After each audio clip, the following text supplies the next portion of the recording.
Hey, Brian from SnakeBytes here. I've been traveling for months, but now that I'm back at the shop, there's a lot going on. So I'm going to give you guys the update of what's happening. You're watching SnakeBytes.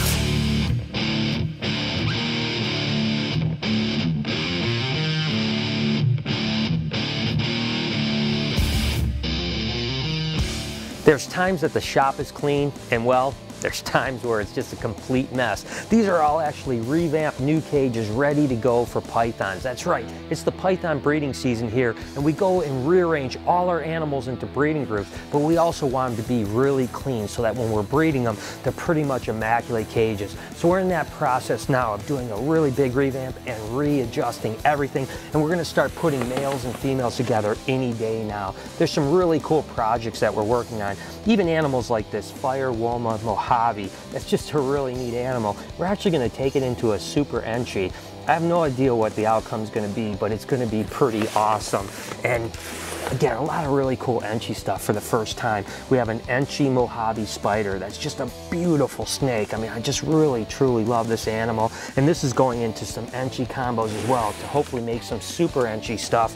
And we even have this entry lesser spinner, which is going to be a pretty interesting animal. Again, we're going into a super entry male with a couple other genes and hoping to produce some really new cool super entry morphs.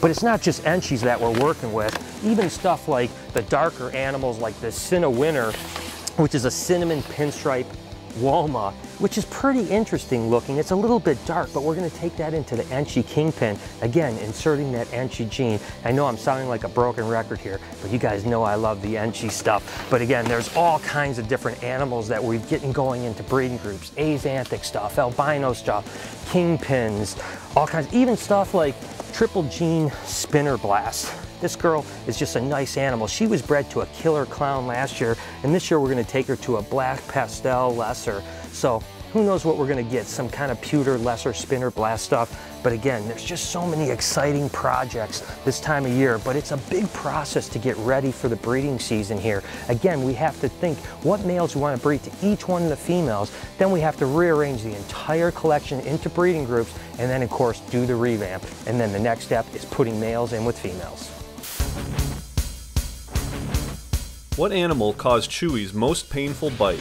Was it A, green tree python, B, baby boa constrictor, or C, Satan the Burmese python? Answer with a comment and keep watching to see if you're right. Trust me, the boa and python breeding season here is far from just ball pythons. Although we're really excited about those projects, there's a ton of other stuff that we're really geeked about as well. Even things like these Macklot pythons or freckled pythons that are really cool, and you just don't see too many babies being produced. We're going to give a crack at this project again this year. I bred them about 10 years ago, and then I didn't keep them for a long time, so this is the first time I'm working with them again. Of course, we have Walnut Pythons and a bunch of other Australian pythons, even things like this Hypobrettles project that I've been really excited about for the last couple years. The backstory on these guys was I bred an unrelated pair together and produced these really unusual animals I'm calling hypo, but after my trip to Australia I'm realizing they're not really Hypobrettles. They're more like a freckle type animal. They're very unusual. They've got a really light color, really lighter than any of the other siblings, but they also have a really patternless belly, and I'm really excited to see if this is going to turn out to be a recessive mutation, a codominant mutation, or inherent at all. So this year we should be able to prove that out, which I'm really excited about. We also have boa constrictors. That's right, a lot of people always say, why don't you show more boas? We actually do have some boas that are breeding this year. We have stuff like this big arabesque boa that's het for albino, so hopefully we'll make some more sun glow arabesque. You can see she's just a beautiful animal. She's got that really big head, but she's just super tame. And I tell you what, the boas are getting me kind of excited this year because there's some really cool projects in the works, and I'm just kind of really starting to love them a lot. Of course, I've always said my favorite boa is probably this leopard. There's just something about the color and pattern of this animal. The iridescence is just truly amazing. That jet black eyes are really unique as well. As you can see, he's just puppy dog tame, so hopefully he's going to father a few litters this year. But we also have even things like this super salmon het sunglow female that's just barely big enough to breed, but I'm going to give her a go this year. But just look at that animal. That super salmon just makes the saddle super reduced, and the tail is just outrageous. So again, we're pretty excited about a bunch of boa and python projects, but it's not all boa and pythons here with BHB either. So let's go take a look at what's happening in the colubrid room. As you guys can see, the colubrid room isn't much different than the ball python area. We're in the process of a big revamp of all the colubrids because this room is about to go into hibernation.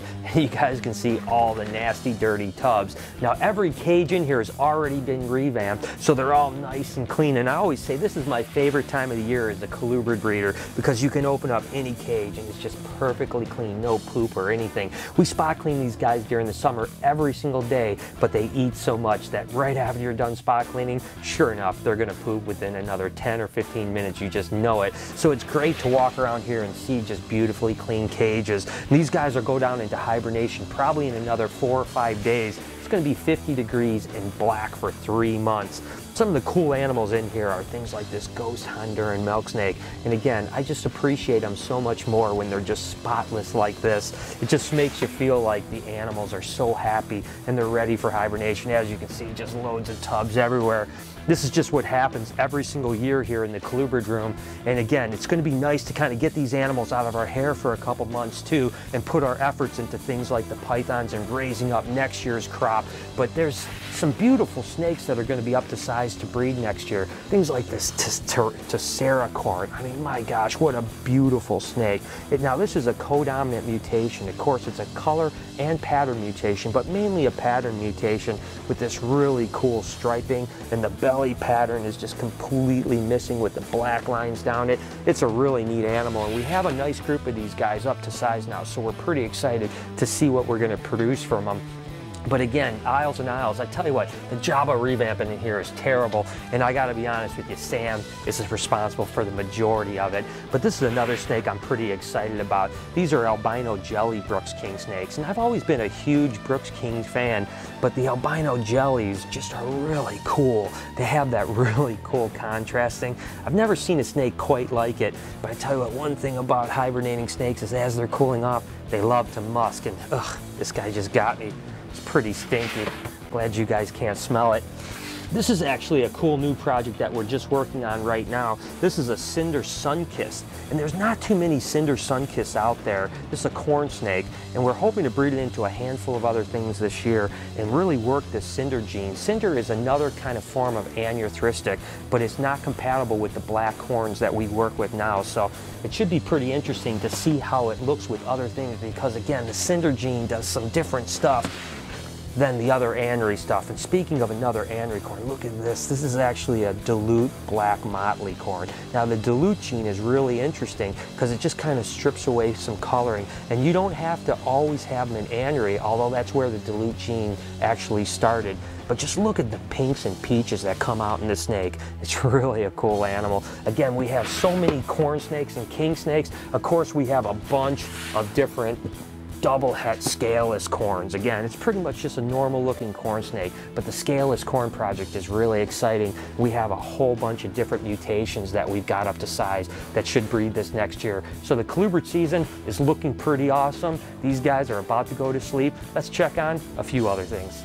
You guys know over the last few months that I've started to get into lizards. I've been talking about them a lot. I'm still a snake guy, but I tell you what, these four-legged animals are starting to win my heart over a little bit. And these are my leopard geckos, and they're starting to cool down as well. They go through kind of a pseudo hibernation. You're not going to put them down at 50 degrees and dark, but you want to cool them down for a couple months, maybe about 10 degrees or so. As you can see, they'll slow their feeding down tremendously, although you still always offer them food. You keep their bedding wet, and you just keep them cooled down for a couple months. When you warm them up, you start putting them together, feed them a ton of food, and then you'll get eggs like crazy. This is actually a beautiful white and yellow male that fathered a handful of really beautiful clutches for me this year. And I have a whole bunch of different leopard geckos I'm really excited about, as well as a bunch that are coming up.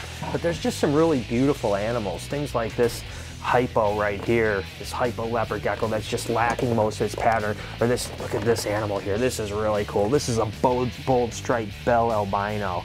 That's just a beautiful animal. I can't wait till these guys start popping out eggs in a few months. And how about this animal here? This is a really pretty animal too. Look at that, that's a sun-glow tremper. Man, it's just amazing how colorful leopard geckos are. I'm just loving them to death, and there's a million different colors of them. I'm still learning a lot about them, to be honest with you. I'm certainly no expert by a long shot, but even look at that animal. I mean, that's amazing. I remember leopard geckos when I was like 15 years old, and they just came in normal, and it's just amazing how far this has come, and it's just cool to finally be a part of it. Speaking of lizards, let's go check out the bearded dragons. You guys know how much I've been chronicling my love for bearded dragons. I even dedicated an entire show a few weeks back, and they're doing really, really well. Now, me and Chewy both take care of these. Mainly Chewy does the maintenance, and I help with the feeding and whatever else they might need. And as you can see, these guys were just little things like this just a month and a half ago. You can see how big they're growing. So I'm really excited about the bearded dragon future here. And all these guys are little chunky monkeys. I mean, they're just such beautiful animals, and they're just so beefy. I tell you what, it's unbelievable the amount of food that bearded dragons eat. But with any hope, all of these animals, and you can see some of these are really starting to get size to them. With any hope, all these animals that we're raising up will be able to breed next year. So hopefully in 2 or 3 months, they'll be big enough to cool down for a month or two and then start putting together in the spring. And hopefully we'll have baby bearded dragons here this next summer. Pretty excited about that. We still have a bunch of things going on in the collection. Obviously other boas and pythons, raising baby snakes, baby seller snakes, shipping, packing, all this crazy stuff. But this is basically an overview of what's going on here now that I'm back at BHB. Alright guys, December 21st is finally upon us. This Friday the world is supposed to end, according to the Mayan calendar. Now, are you guys preparing for the end of the world, doing anything crazy? Or are you kind of relaxed about it like me, thinking it won't happen? Leave a comment below and let us know. So there it is. I hope you guys enjoyed the show. As you can see, there's a ton of stuff going on, a lot of exciting stuff in the future. And if you want to follow some of that, make sure to hit me up on Facebook and Twitter at SnakeBytesTV. Until next week, you've been watching Snake Bites.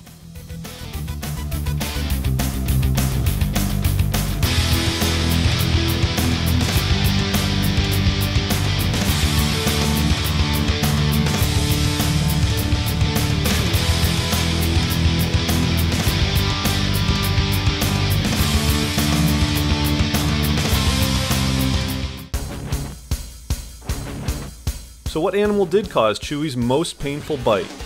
Well, if you guessed B, baby boa constrictor, you would be right. His finger got infected, and he spent 3 days in the hospital. I was lucky enough to come across this red-bellied black snake. Now, the red-bellied black snake is known for not being as aggressive as some of the other Australian elapids, but when provoked, it can easily bite you. Typically, a bite from these guys is not fatal, but their venom consists of neurotoxin and myotoxin, and certainly will do more than just ruin your day.